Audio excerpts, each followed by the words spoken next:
Quand l'océan est devenu trop riche en calcium, la vie a inventé les coquilles.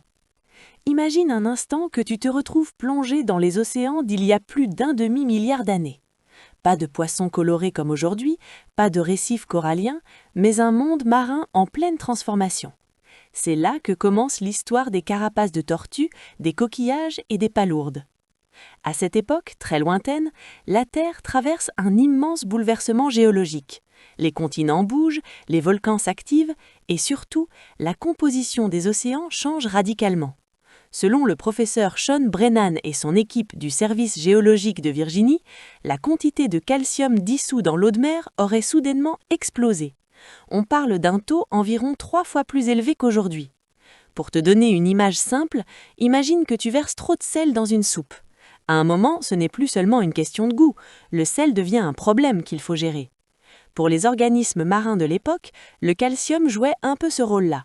Essentiel en petite quantité, mais potentiellement dangereux lorsqu'il devient trop abondant. Entre la fin du Protérozoïque, il y a environ 544 millions d'années, et le début du Cambrien, vers 515 millions d'années, les chercheurs ont observé une hausse spectaculaire de ce calcium dans les océans.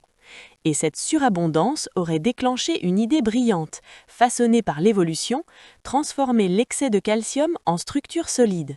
C'est ainsi que seraient apparues les premières coquilles minérales.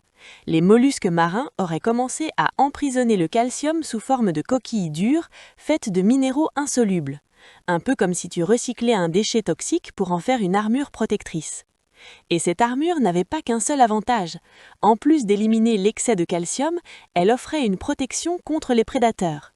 Résultat, les animaux qui développaient des coquilles survivaient mieux, se diversifiaient davantage et occupaient de nouveaux espaces dans l'océan. Ce mécanisme aurait même lancé une véritable explosion de formes et de tailles. Spirales, plaques, coques épaisses ou fines, la nature s'est mise à expérimenter. C'est ce qu'on appelle une diversification morphologique, une période où la vie teste toutes sortes de designs, un peu comme un immense laboratoire évolutif. Des millions d'années plus tard, cette stratégie ancestrale se retrouve encore chez nous. Les tortues, par exemple, ont poussé ce principe encore plus loin. Leur carapace n'est pas seulement une coquille, mais une partie intégrée de leur squelette, fusionnée avec leurs côtes et leur colonne vertébrale.